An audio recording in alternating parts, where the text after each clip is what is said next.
Buenos días. Gusto por fin tener este tipo de espacios donde no solamente me escuchan o me ven a mí por medio de un video, sino que también podemos interactuar, entender qué dudas o inquietudes hay. La idea ahorita vamos a hacer un repaso claro de lo que es el tema de este periodo, ¿sí? Es decir, teniendo en cuenta un poco las temáticas trabajadas en los talleres anteriores, para pues Dale. Entonces, chicos, primero que todo, pues buenos días. Pues un gusto escucharlos el día de hoy. lo que vamos a abordar este periodo es literatura medieval y literatura renacentista, ¿sí? Obviamente hay un problema gigantesco porque son casi 1200 años de historia. Entonces la idea pues obviamente sí es ver, condensarlo y ver lo que más se pueda. Entonces ahora se ve un mapa en el tablero, ¿cierto? ¿Qué? Sí, profe. Ah, bueno. Señor. Entonces, empecemos con esto. Cuando vimos el periodo pasado, lo último, que era literatura clásica, hablábamos de Grecia y de Roma, ¿sí? Ya lo último, que fue parte del primer taller que hicieron, tuvo que ver con la separación de las Romas. Entonces que quedó casi Europa separada en dos, y por una parte, eh, la Roma oriental, el Imperio Romano Oriental, y por otra parte el Imperio Romano Occidental. Se supone que obviamente por invasiones y lo que sea, y etcétera, el Imperio Romano de Occidente cayó, ¿sí? Y solamente quedó el Imperio Romano de Oriente, que se convierte o también se denomina Imperio Bizantino, ¿sí? Pues lo creó Bizancio. Entonces, ¿qué es lo importante con este primer mapa? Entender cómo pasamos de un gran imperio separado en dos a muchos pequeños reinos, ¿sí? Aunque sea el imperio de Constantinopla, ahí está el reino de los ostrogodos, el reino de los vándalos, los visigodos, los francos, los anglosajones, y otros que no teníamos en cuenta como los sajones, los eslavos, los ávaros, pero que están empezando a conformar lo que era Europa, ¿sí? Igual, pues tener claro que vamos a hablar neta exclusivamente de Europa y Asia, Eurasia. Eh, y entonces así se empezó a conformar esa Edad Media, con nuevos reinos, etcétera. Pero hay un hecho extremadamente importante, y es el nacimiento, la llegada de Mahoma, ¿sí? Aquellos que escucharon alguna vez los musulmanes, de pronto recordarán que Mahoma es más o menos del 500, del 570, si muere en el, perdón, 632. Es decir, que la palabra del mundo musulmán nace también con la Edad Media. ¿Y eso qué significa? Que ese mundo árabe desea conquistar ese mundo europeo. Entonces, este mapa empieza a distorsionarse y nacen y empiezan a existir las invasiones, que el imperio bizantino no tuvo tanto inconveniente, pero sí, por estos lares, bueno,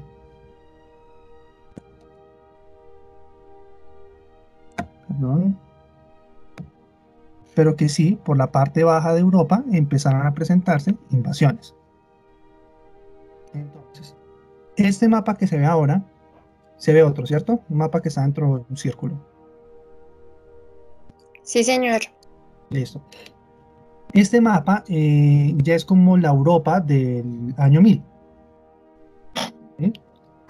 Entonces, ya 500 años más o menos de diferencia, lo importante es ver cómo, que es esta parte roja de abajo, el mundo árabe empieza a crecer, ¿sí? Incluso tomando parte de España, parte de Europa.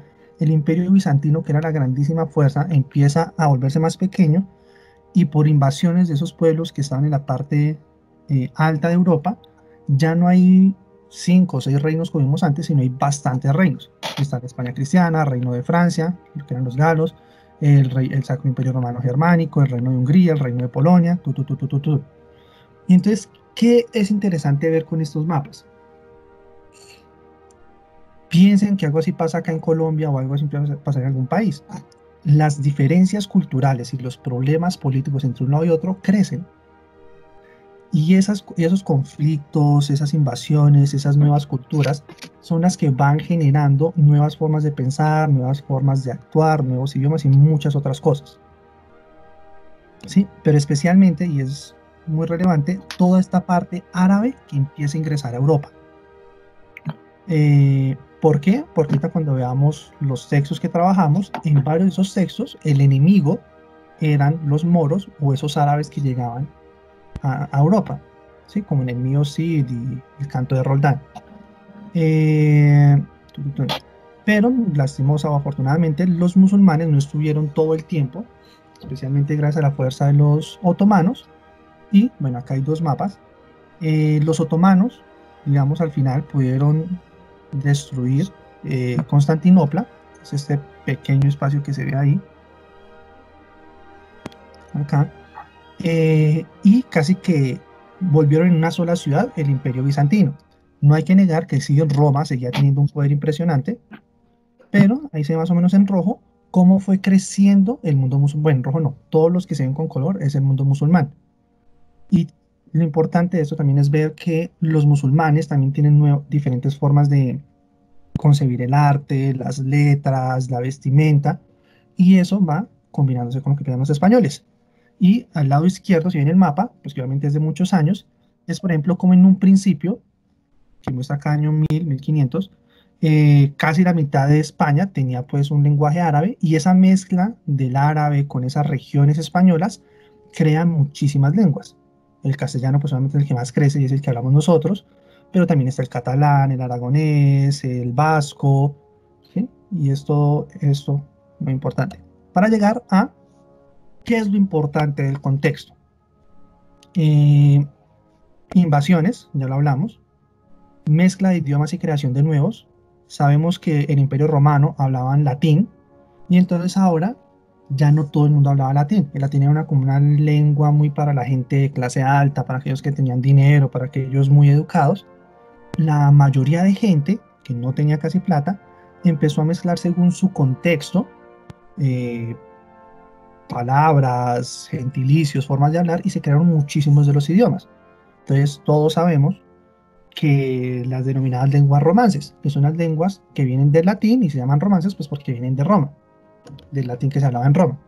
Entonces nace el castellano que hablamos nosotros, nace, bueno, el español, el francés, el galo, el gallego, el romano, el italiano, ¿sí? Se empiezan a forjar esas nuevas letras. Y nuevo idioma también son nuevas formas de pensar y nuevas formas de comunicarme con el otro. Influencia de diferentes culturas y religiones.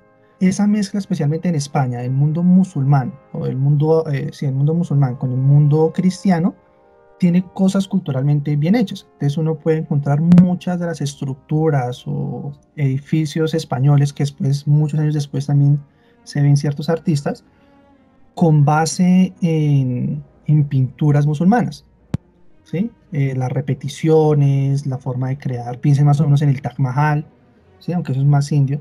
Sí, ese tipo de estructuras un poco más grandes, más amplias, muy con ciertas cosas redondas, con puertas gigantes.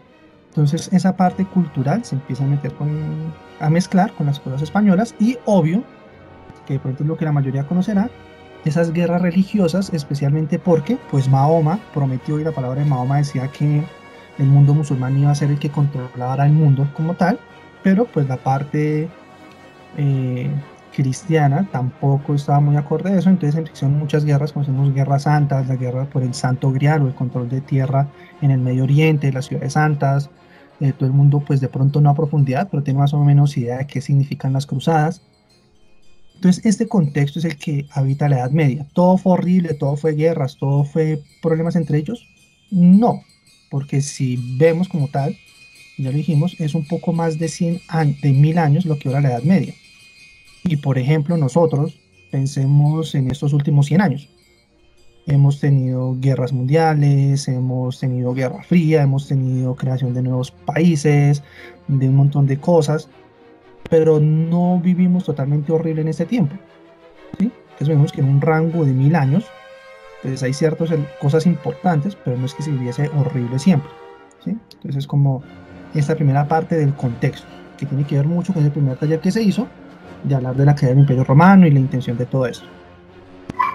Entonces acá pasamos ya a la parte de la literatura.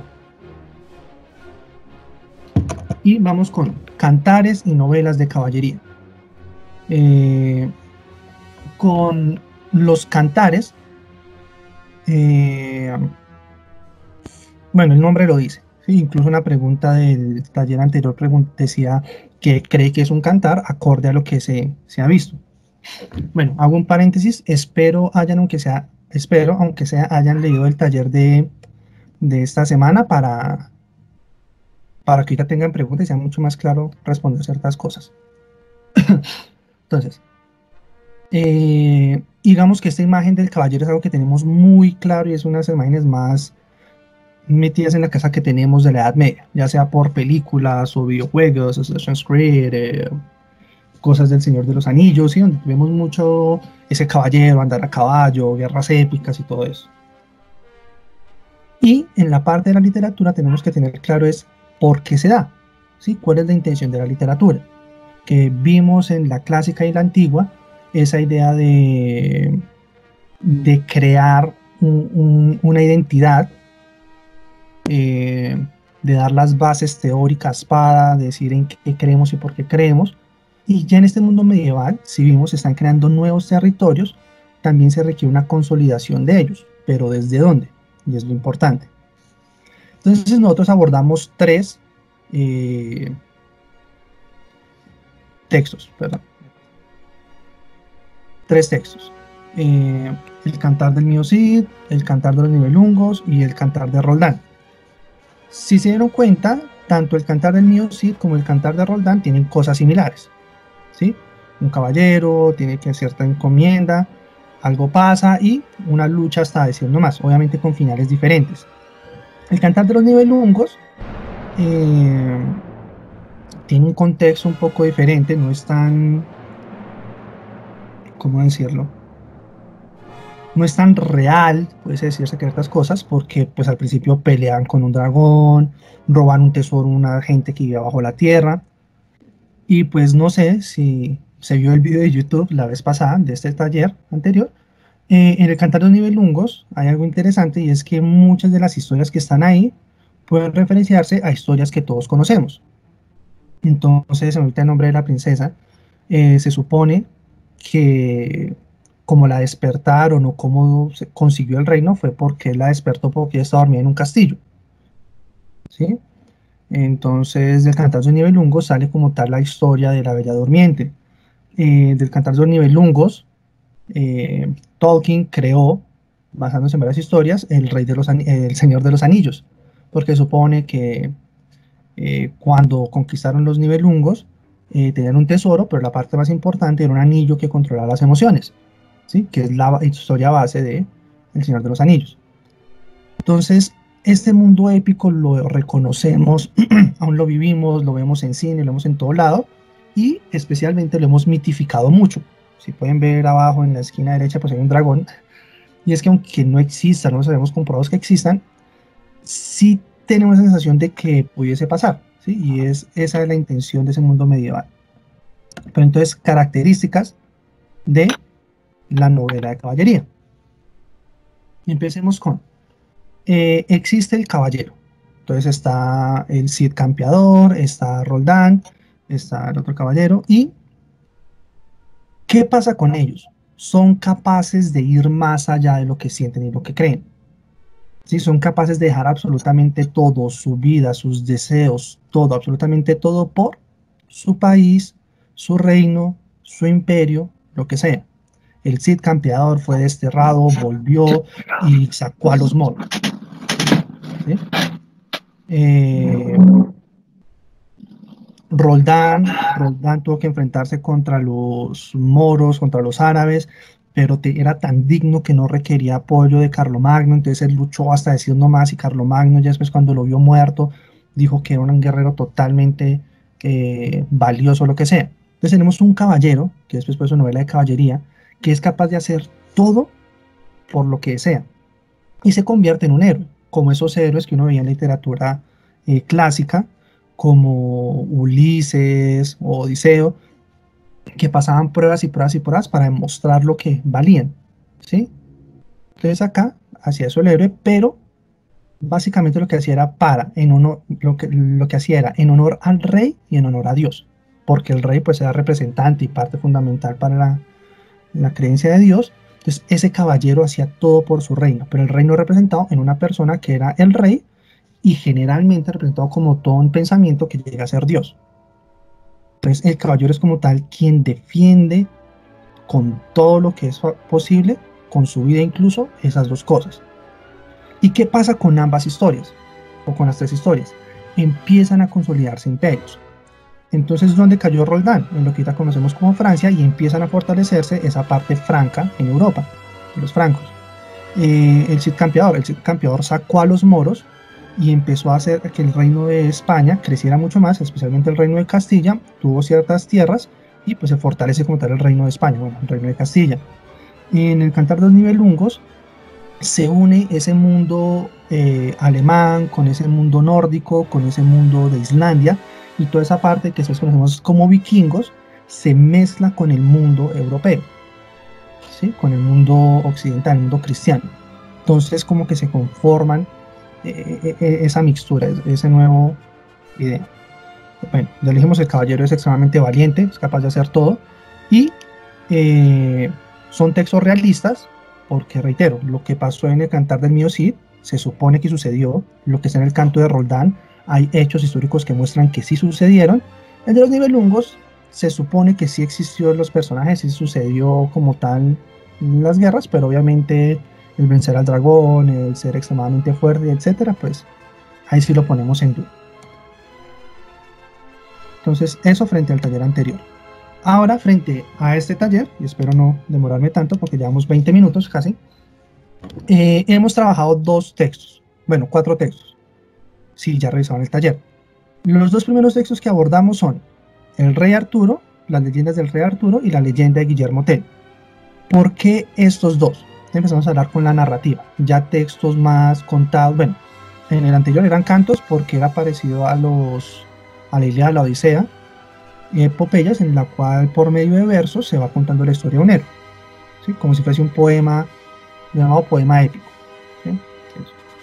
En la narrativa, pues ya son historias más contadas, más elaboradas, no importa que rimen o no, y ambas historias las conocemos muy bien. Creo que todo el mundo conoce mucho más la historia del Rey Arturo. Todo el mundo conoce la espada en la piedra, todo el mundo conoce al mago Merlín, todo el mundo conoce los caballeros de la mesa redonda, y aunque no sepa quiénes son, mínimo hay una idea de ese nombre, ¿sí? Entonces hay mínimo conocimiento de que eso existió, pasó y está ahí. Entonces está el Rey Arturo, y por otro lado Guillermo Tell, que de pronto no es una historia muy conocida en estos momentos porque es extraño, también es la historia de una persona pues que debe afrontar ciertas situaciones en contra del poder para demostrar la libertad del pueblo. ¿Qué tienen de relevante e importante los dos textos? Lo tengo escrito acá abajo un poco pequeño. Es una lucha contra el poder establecido y creación de un nuevo imperio. Entonces, ¿qué hace el Rey Arturo? El Rey Arturo como tal une a los anglos y a los sajones y crea a los anglosajones, y con eso se crea todo el imperio de Gran Bretaña, ¿sí? Y el Rey Arturo unifica eso, lucha, batalla contra eso, y por medio de muchos elementos logra consolidar ese nuevo imperio. Y aunque existieran cierto poder que no tenía ningún problema Arturo con él, Arturo se convierte en ese nuevo poder, en esa nueva política de ese reino.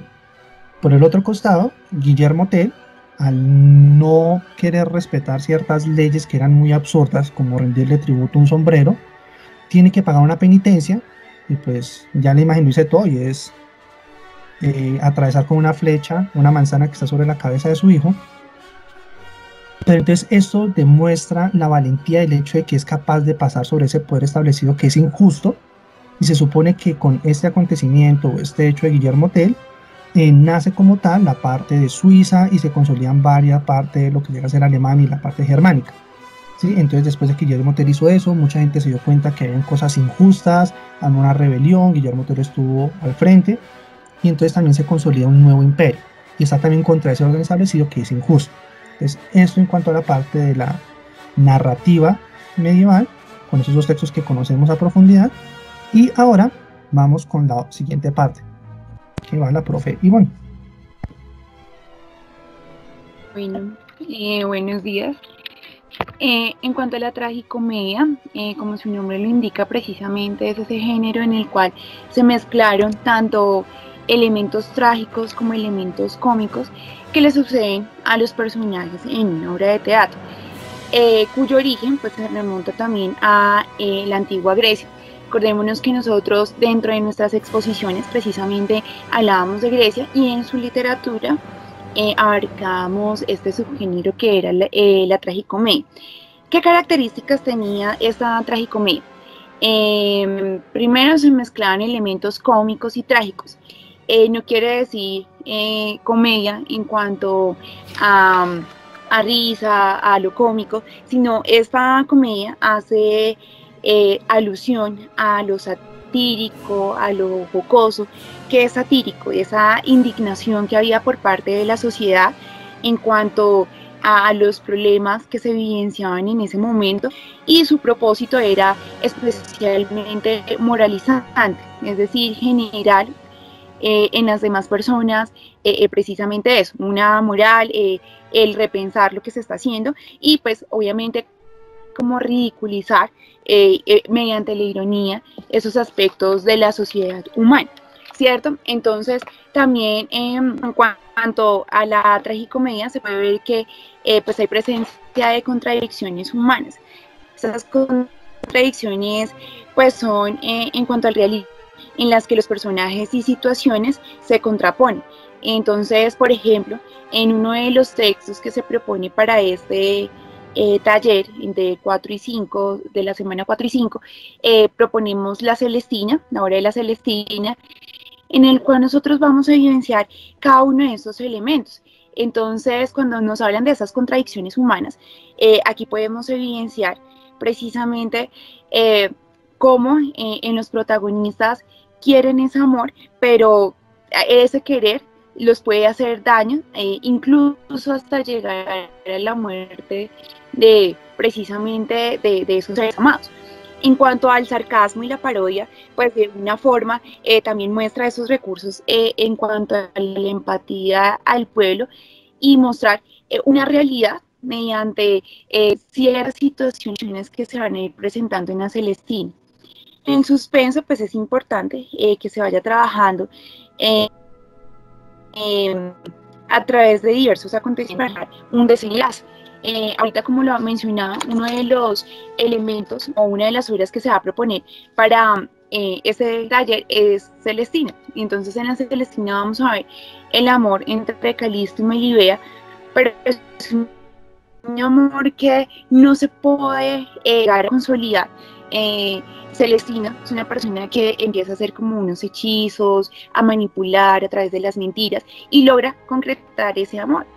Calisto y Melibea finalmente pueden concretar eso, pero está precisamente destinado a eso, a la tragedia y a lo cómico. La tragedia, ¿qué tiene que ver? La tragedia tiene que ver precisamente con ese héroe de alguien muy importante que lucha contra su destino. Aquí podemos en la Celestina ver ese amor de Melibea y de Calisto, pero Calisto es esa persona, esa figura de la persona que tiene poder, mientras que Melibea era socioeconómico bajo. Luchan por ese amor, pero finalmente el destino no da para que ellos lo puedan consolidar y termina precisamente con esa tragedia, y es que la Celestina, por una parte, que es la persona que logra que ellos dos se encuentren en su destino, muere, y también Calisto muere. Entonces no me quiero como tirar como un poco la historia, que ustedes también hagan su propia lectura, pero es mostrar esos elementos que están muy marcados. Precisamente se escoge esta obra porque se pueden ver cada una de esas características de la tragicomedia. Bueno, como lo mencionaba ahorita el docente Juan Camilo, nosotros como tal todavía no vamos a iniciar el Renacimiento, pero sí vamos a hacer esa transición. Estamos finalizando Edad Media para arrancar con el Renacimiento. Entonces, una de las novelas, acordémonos que todavía, como en la Edad Media no tenemos ese concepto de novela, lo vamos a ver ya a partir del Renacimiento. Entonces, importante aquí tener en cuenta que la novela picaresca se da al finalizar la Edad Media con la llegada del Renacimiento. Esa novela picaresca, nosotros escogimos un texto para este taller y es El Lazarillo de Tormes. El Lazarillo de Tormes, al igual que la Celestina, recopila cada uno de esos elementos importantes en los cuales se puede ver esas características muy precisas. Entonces, ¿qué quiere decir una novela picaresca?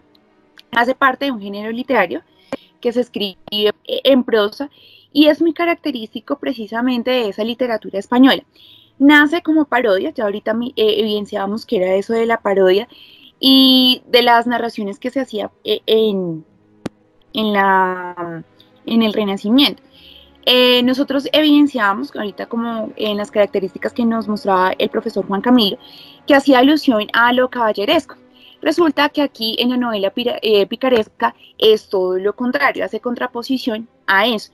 Entonces es todo lo anticaballero, los hidalgos ya eran empobrecidos, se habla de la miserableza, de los desheredados, de la deshonra. Entonces, habla un poco de esa sustancia moral combinada con lo social, combinada con la religión y contrasta con elementos cotidianos que se puedan presentar.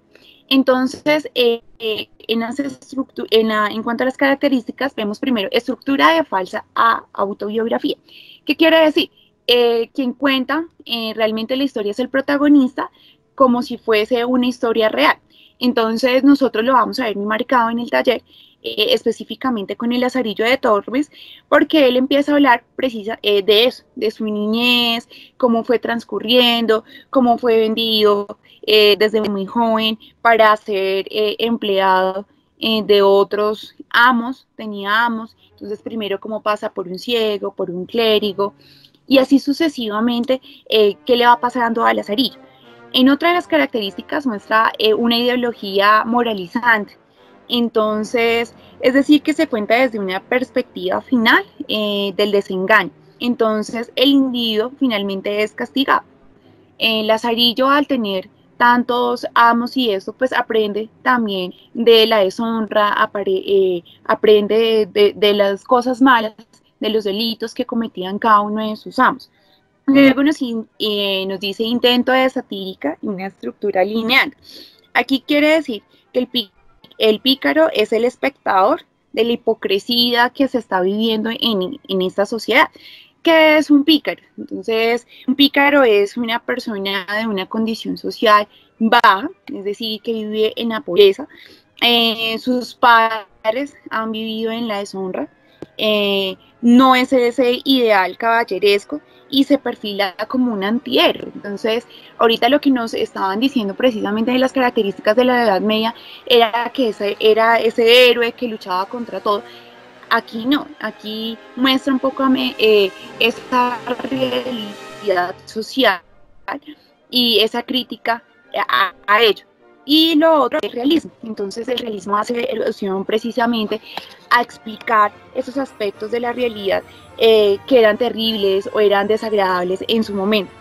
En El Lazarillo de Tormes es muy evidente cada una de estas características porque precisa en esa crítica de los valores, de la deshonra, de la hipocresía, de esa hipocresía de la sociedad, y pues muestra, es muy relevante y por eso se escoge el texto, porque muestra cada una de esas características muy puntuales en cada una de su estructura.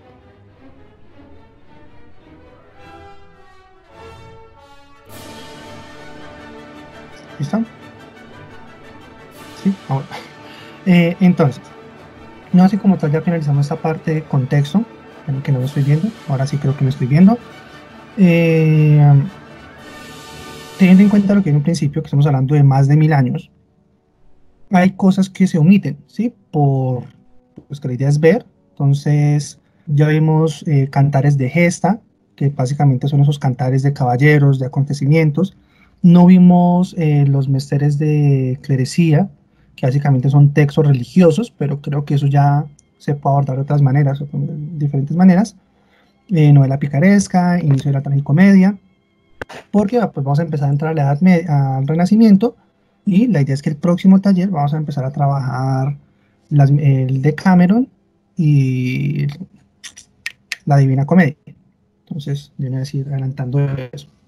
Ahora, ahora nombro los dos primeros puntos. El primer punto dice realizar un cuadro comparativo entre el rey Arturo y Guillermo Tell. Siempre recuerden, yo con los talleres les envío un documento aparte que se llama textos, en el cual están los textos que vamos a trabajar de manera resumida y la fuente. Entonces la idea es que en ese cuadro comparativo básicamente digan con quién estaban acompañados, quién acompañaba a esos héroes, quién acompañaba a Guillermo Tell, quién acompañaba a Arturo. Digamos que a Guillermo Tell es fácil que no acompañaba, era el hijo. Contexto, quién gobernaba, entonces qué sucedía en su momento, entonces quién estaba cuando Arturo fue rey, porque debía existir un rey antes, qué pasó con ese gobernante que le exigió a Guillermo Tell rendirle tributo a un sombrero. Acciones realizadas por el protagonista, qué hizo el protagonista, es decir, qué hizo Guillermo Tell y qué hizo Arturo para llegar a conseguir todo lo que hicieron, y cómo finaliza la historia, ¿sí? Más allá de la muerte de cada uno, que pues es obvio, todo el mundo muere, es cómo finalizó eso que deseaban hacer. Entonces ese es un cuadro comparativo teniendo en cuenta esos puntos. El punto 2 dice seleccione un acontecimiento de alguna de las historias del punto anterior y con eso hacer un guión teatral. Tomamos algunas de las historias, supongamos tomo el rey Arturo. Del rey Arturo hay muchas cosas dentro de él y pues dentro del texto hay varios hechos que suceden. La idea es tomar un fragmento, un pedazo de historia, digamos Arturo conoce a Merlín, ¿sí? Y con ese fragmento de historia me invento yo un guión de teatro. ¿Qué es lo importante de ese guión? Pues no que se saluden, hola, ¿cómo estás? Bien, ¿y tú? Bien, no. Sino que entre ese diálogo se hable o se explique cuál es el deseo del protagonista. Es decir, cuál es el gran deseo de Arturo y cuál es el gran deseo de Guillermo Tell, ¿sí?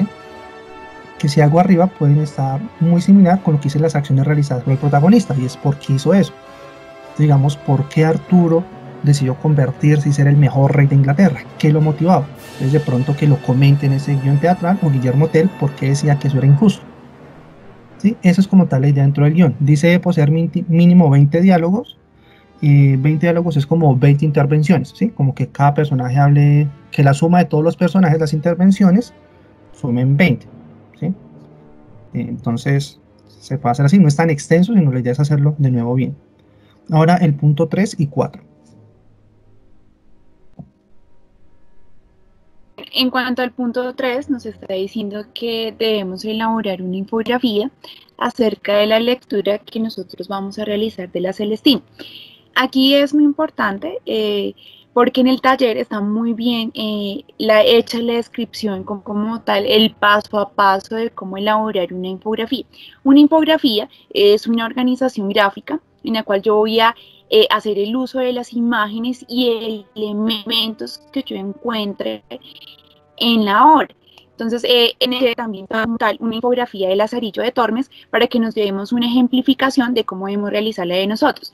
Entonces, tener en cuenta elementos como la descripción, el argumento de la obra de Celestina, qué temas se trabajan en ella, cuál es la estructura, qué personajes aparecen, cuál fue el desenlace. Entonces, tener en cuenta todos estos elementos para poder realizar nuestra infografía. Recordemos, ya estamos haciendo la lectura como tal de nuestro taller, que el uso de las imágenes es trascendental y es muy importante en la infografía. ¿Por qué? Porque es una forma de representar cada uno de esos aspectos que veníamos abordando. Entonces ahí precisamente está muy especificado lo que nosotros necesitamos de esa infografía. La descripción, el argumento, los personajes, los temas que se manejan en Celestina, y el ejemplo está en la introducción del taller. En el cuarto nos dice que a partir de esa lectura que nosotros vamos a realizar de Lazarillo de Tormes, realizar un texto en el cual se evidencie la crítica social que se hace y compararla con una situación actual en Colombia. En muchos de los trabajos que hemos realizado se ha pedido precisamente hacer una comparación. Al hacer una comparación se necesita sí o sí hacer aspectos a comparar. Si yo voy a comparar el Lazarillo de Tormes con una situación, por ejemplo, de pobreza, necesito ver qué aspectos, el contexto, los personajes, actores, bueno, en fin, ¿qué voy a comparar ahí? Entonces, si yo quiero en el Lazarillo de la pobreza, explotación infantil, y yo veo realidades colombianas, pues yo luego voy a empezar a comparar, pero que existan elementos que se puedan comparar, porque pues de hecho no lo podría hacer si no hay esos aspectos. Entonces, importante tener eso en cuenta. A veces es importante que nosotros pongamos nuestra argumentación y qué pensamos de ello. Entonces, por eso se hace una crítica social, y esa crítica es donde se va a dar su punto de vista y su orientación frente a la obra de Lazarillo de Tormes y a la realidad. Entonces, si hubiese violencia, hay mil temas que se pueden llegar a comparar con el Lazarillo de Tormes. Y por último, pues nos dice que elaborar una ficha continuando con el mismo texto seleccionado del anterior taller. Pues la idea es que nosotros hagamos continuación de esa lectura, tomándolo un poco como plan lector. En el anterior taller se decía que mínimo 30 páginas, entonces en este pues es hacer la continuación, otras 30 páginas a partir de lo que ya se ha leído y seguir con esa misma lectura. Recordemos que nuestra ficha de lectura tenía como tal una estructura, entonces hagamos un recorderis que tenía esa estructura. Un título, el número de páginas, el autor, el resumen, la crítica. Entonces muchos decían, profe, ¿por qué se baja tanto de pronto la nota en cuanto a esa ficha de lectura? Y es precisamente porque a veces es muy fácil llenar los datos, pero en lo que más evidencia es la redacción que nosotros estamos haciendo en cuanto al resumen, en cuanto a nuestra crítica, y muy importante siempre dar conclusiones. Y esas conclusiones también recordar que también deben ir muy ligadas a lo que yo puse en la crítica. Y otro aspecto importante en esa ficha de lectura es que se pone también que nosotros debemos realizar citas textuales cortas. Entonces, nosotros ya en clase habíamos hecho una intervención de cómo realizar estas citas, pero pues voy a hacer abrir un paréntesis de aquí, y pues estas citas textuales cortas, recordemos que son las que no deben pasar de 40 palabras, es lo que está textualmente en el texto como tal, valga la redundancia, y va a ir entre comillas, va a ir la apellido del autor, va el año de la publicación y la página. Como nosotros ya tenemos nuestro documento en PDF, pues ahí va a ser mucho más fácil, y la página de donde hemos tomado las citas que vamos a poner en nuestra ficha de lectura. Entonces, no sé, Camilo, si tienes otra acotación en cuanto a la descripción del taller. Una cosa extremadamente rápida, en el punto 4, que se les dice lo de comparar el Lazarillo con algún hecho en Colombia, una situación, los 3 párrafos pues tienen una intención. Un primer párrafo describiendo la situación dentro del Lazarillo, un segundo párrafo diciendo la situación en Colombia, y un tercer párrafo interactuando entre ambas situaciones, ¿sí? Entonces no se coloque 3 párrafos porque sí, sino que es la intención de desarrollar bien cada una de las ideas. Háganlo, ¿sí? Hacerlo bien, ¿sí? Es lo que importa. Sí, porque la idea es que, si se dieron cuenta con la explicación, cada texto significa casi un tema diferente, ¿sí? Porque vemos tragicomedia con la Celestina, vemos novela picaresca con el Lazarillo, vemos ciertas, la leyenda del rey Arturo y Guillermo Tell, pues, ¿sí? Completo otro texto. Háganlo bien, ¿sí? Si de acá hasta cuando se lleve ese momento no terminaron, entiendo lo que hay, pero obviamente teniendo en cuenta lo que se hizo. Es decir, si tengo unos 3 puntos bien hechos, muy bien, se notó que lo estructuré, que el texto argumentativo lo hice muy bien para todo eso, uno puede entender, listo, no se finalizó. Pero si lo que llego a hacer, por ejemplo, en el cuadro comparativo es simplemente copiar y pegar, si mi obra de teatro solo dice, hola, ¿cómo estás? Bien, bla, bla, bla. ¿Sí? Pues ahí no se nota un esfuerzo por el trabajo, ¿sí? Entonces lo que digo es, háganlo, hagan la conciencia, háganlo bien, lean bien la intención de cada punto, que requiere y qué les piden, Y ya con eso, Joana también está saludando. Y ya con eso ahí uno mira, ¿sí? Creo que ese es el punto par. ¿Sí? Si uno lo que ve que está bien hecho y no finalizó, y se los he dicho incluso en clase, no hay problema. Pero si uno ve que en el tiempo lo que se hizo fue solamente a lo último empecé a improvisar, ahí sí ya no. Y también que tengamos en cuenta las recomendaciones que hemos hecho en la retroalimentación de los talleres, puesto que allí está como tal lo que nosotros necesitamos, eso que necesitamos para alcanzar de verdad mejorar. Entonces tengamos en cuenta esas recomendaciones que se han hecho mediante los correos y también tengamos en cuenta también lo que nos dicen las rúbricas de evaluación que ya fueron enviadas también a sus correos electrónicos. Felicitarlos también porque pues en un principio como que confundíamos los talleres, me llegaban talleres de décimo A, de décimo B, ya como que nos hemos ido acoplando a ese ejercicio, ya llegan muy bien los correos y pues felicitarlos también por ese ejercicio que ya hemos ido realizando. Y pues darles muchas gracias. Eso es lo mismo, cuídense, que estén bien, que disfruten con Fabián, que tomen algo en este minuto que les queda para hacer el enlace y nos veremos hasta no sé cuándo. Y cuídense. Muchas gracias, profe. Chao, profe. Chao. Chao, chicos.